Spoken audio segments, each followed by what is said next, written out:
نحمدہ و نصلی علی رسولہ الکریم اما بعد۔ باب کا عنوان ہے باب حفظ السر، راز کی حفاظت کرنے کا بیان۔ اس عنوان پر کل ایک حدیث شریف آپ نے سماعت کی تھی۔ آج کی حدیث کچھ طویل ہے اور اس میں ایک واقعہ ہے، اور اس واقعے میں ہمارے لیے کئی نصیحت کی باتیں ہیں۔ وعن عبداللہ بن عمر رضی اللہ عنہما ان عمر رضی اللہ عنہ حین تأیمت بنتہ حفصہ الی آخر الحدیث۔ حدیث کا ترجمہ سماعت فرمائیں۔ حضرت عبداللہ بن عمر رضی اللہ عنہما سے روایت ہے کہ جب حضرت عمر کی صاحبزادی حفصہ یعنی عبداللہ بن عمر کی بہن بیوہ ہوئیں، تو حضرت عمر کہتے ہیں کہ میں حضرت عثمان بن عفان رضی اللہ عنہ سے ملا اور انہیں حفصہ سے نکاح کرنے کی پیشکش کی، اور کہا کہ اگر آپ چاہیں تو میں آپ کا نکاح حفصہ بنت عمر یعنی اپنی بیٹی سے کر دیتا ہوں۔ انہوں نے فرمایا اچھا مجھے کچھ مہلت دیجیے، میں غور کروں گا۔ تو چند دن گزرے، پھر وہ مجھے ملے اور کہا کہ میرا تو یہی خیال ہے کہ میں شادی نہیں کر سکتا۔ پھر اس کے بعد حضرت عمر ابو بکر صدیق رضی اللہ عنہ سے ملے اور کہا کہ اگر آپ چاہیں تو آپ کا نکاح اپنی بیٹی حفصہ سے کر دوں۔ حضرت ابو بکر خاموش رہے اور مجھے کوئی جواب نہیں دیا، تو میں کچھ رنجیدہ ہو گیا، اور حضرت عثمان سے مجھے اتنا وہ نہیں ہوا تھا احساس کہ جتنا مجھے حضرت ابو بکر کی خاموشی سے ہوا۔ تو چند دن پھر گزرے، تو اس کے بعد پھر ایسا ہوا کہ نبی کریم صلی اللہ علیہ وسلم نے حفصہ کے لیے نکاح کا پیغام بھیجا، تو میں نے حفصہ کا نکاح آپ سے کر دیا۔ پھر مجھے ابو بکر ملے تو انہوں نے فرمایا اے عمر، شاید تم مجھ سے کچھ ناراض ہوئے، جب تم نے میرے لیے حفصہ سے نکاح کی پیشکش کی تھی تو میں نے تمہیں کوئی جواب نہیں دیا تھا۔ حضرت عمر فرماتے ہیں ہاں یہ بات تو ہے۔ تو حضرت ابو بکر رضی اللہ عنہ نے فرمایا کہ جب تم نے مجھے پیشکش کی تھی تو میں نے صرف اس لیے تمہیں جواب نہیں دیا تھا کہ مجھے معلوم تھا کہ نبی علیہ الصلاۃ والسلام نے حفصہ کے ساتھ نکاح کرنے کا ذکر فرمایا تھا۔ تو چونکہ یہ آپ صلی اللہ علیہ وسلم کا راز تھا اور آپ نے صرف مجھ سے ہی ذکر کیا تھا، تو یہ راز تھا اور یہ راز میں ظاہر کرنا نہیں چاہتا تھا۔ ہاں اگر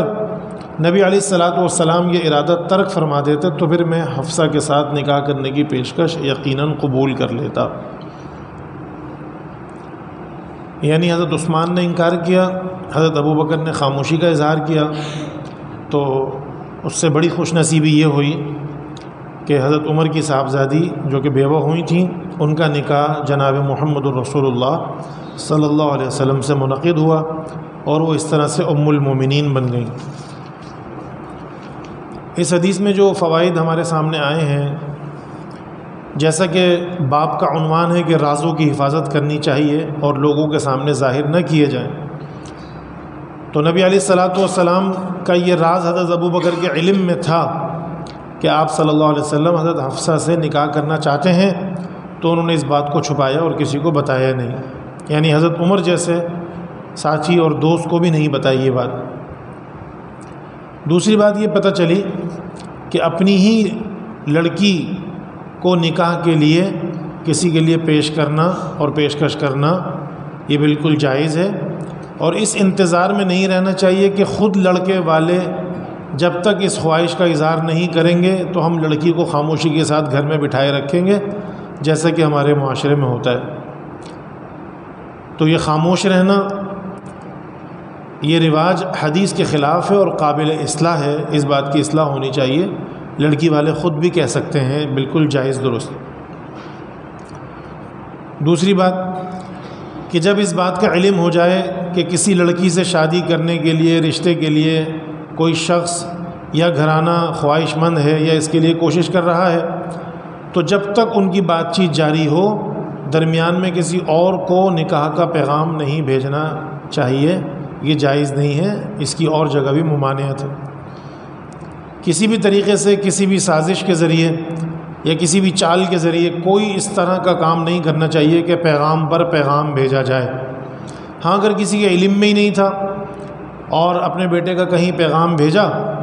تو انہوں نے بتا دیا کہ بھئی اس کا پیغام تو آیا ہوا ہے بچی کا اور ابھی ہم غور و فکر کر رہے ہیں، پھر تو چلو جائز ہے۔ اب ان کی مرضی کہ وہ چاہیں تو پہلا پیغام قبول کریں یا دوسرا پیغام قبول کریں،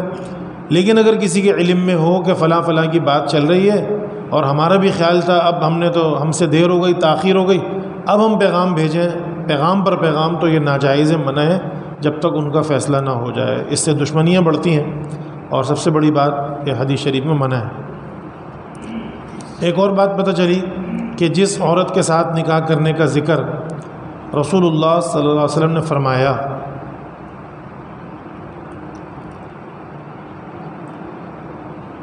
لیکن اگر اس سے آپ کا نکاح نہیں ہو سکا یا آپ نے پھر خود ہی ارادہ بدل لیا ہو، تو ایسی صورت میں کوئی مسلمان یعنی اس دور میں صحابہ کرام اس سے نکاح کر سکتے تھے، کیونکہ وہ ابھی نبی کی ازواج میں شامل نہیں ہوئیں، اور اگر کوئی نبی کی ازواج میں شامل ہو گئیں پھر وہ بیوہ ہوئیں تو اس کے بعد کوئی مسلمان جو ہے ان سے شادی نہیں کر سکتا تھا۔ یہ باقاعدہ قرآن میں اللہ تعالیٰ کا فیصلہ ہے کہ آپ صلی اللہ علیہ وسلم کی جو ازواج تھیں وہ مومنین کے لیے ماؤں کی طرح تھیں، امہات المومنین میں شمار ہوتا تھا، لہٰذا بعد میں بھی کوئی شادی نہیں کر سکتا تھا، یہ جائز درست نہیں تھا۔ تو اس حدیث سے یہ چند مسائل اخذ ہوتے ہیں، ہمارے علم میں آنے چاہیے اور ہمیں ان کے مطابق عمل کرنا چاہیے۔ وآخر دعوانا ان الحمد للہ رب العالمین۔